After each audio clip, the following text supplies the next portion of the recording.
Hey there, everybody. Boyd here with you, and welcome back. Oh, just another kind of quick vintage flashback video for you guys today. This is the AMT ERTL Star Trek Original Series figure kit set that they came out with back in probably the early 1990s. These are vinyl, and I probably had these sitting in my stash for probably 25 or 30 years. I bought them when they first came out, and I just held off on building them because I didn't have any experience working with vinyl, and I'm not a very experienced figure builder or painter. So I just kind of put them off to the side for a while, and a couple years ago, I finally got around to building them. I built these up on a couple episodes of the Model Shop show. I was looking in my video archives and realized I didn't actually put out a standalone video on these when I finished them. So just thought we'd come back and take a look. Mainly what I'm doing is I'm in my model display room, and I'm doing my annual, kind of biannual. I do it like every 2 years. I bring everything down and I dust it and make sure that nothing fell off or any parts are, loose or anything like that.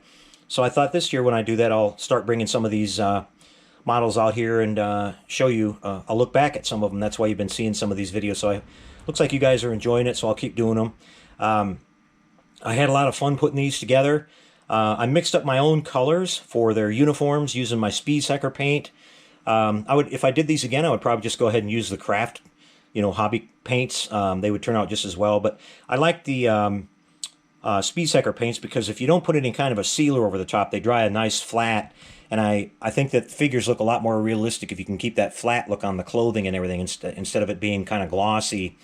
And so I was happy with how all that came out. I painted all the little details, on the braiding on their sleeves and their little badges on their top of their uniforms and all that. But when it came to the scary part, I was worried about painting the faces. That's always the most difficult thing, especially if you're not very experienced in doing eyes and all that. So I kind of asked around a little bit in the modeling community, and I got a lot of great advice from some people out there who were really good figure painters. I think I remembered speaking to Gilbert Mondragon and a couple other people, and they gave me some suggestions on what to work with.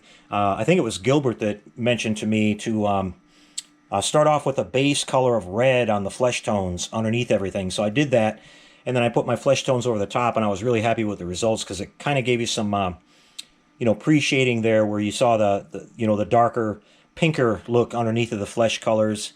And then I came back with some of the game color wash and went over their faces, and it really makes a difference. I was really surprised how well that stuff works, and you really don't have to have a super lot of experience to work with it either. You just kind of put it on there, and it sort of naturally finds the low spots, and then you just kind of wipe off the excess. I just use a Q-tip, and I think it really shows up the best on Dr. McCoy because he has a lot, he has kind of the most defined facial features out of all these figures. But I was really happy with how they turned out. I wound up doing a pretty decent job on the eyes and everything, and so that worked out pretty good. I've even got Spock here where he's got his looking at some original, I read some literature about the makeup that they did on Leonard Nimoy, and they actually dusted him down with a little bit of, he did have a slight, really slight greenish tint to him, and he had some purple eye mascara above his eyes, in between his eyes and his eyebrows, and I put that in there if you can see that, and I think it came out pretty good.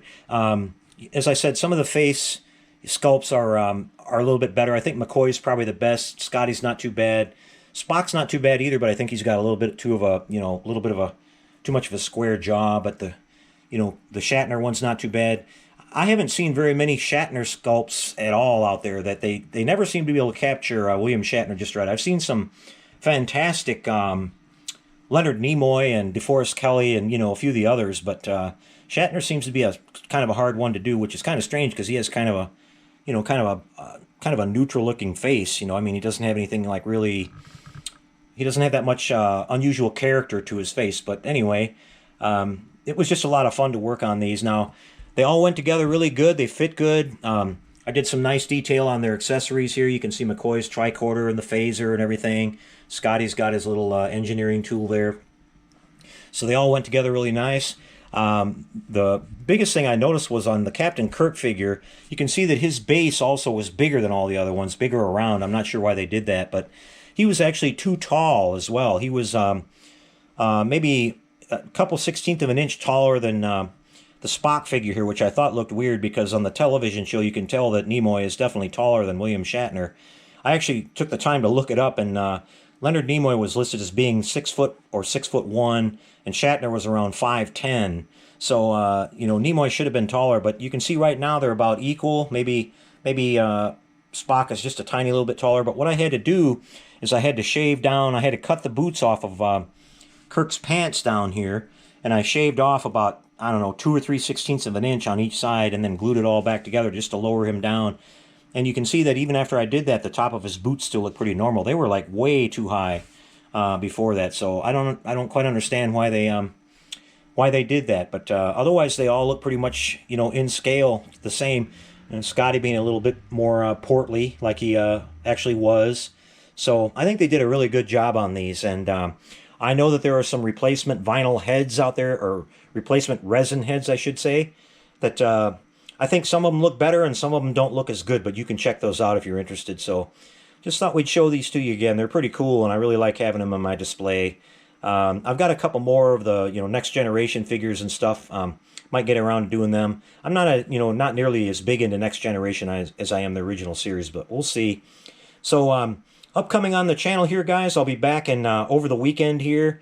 We're going to be coming up back with part 5 of the 350 scale Polar Lights Enterprise build, working on the secondary hull.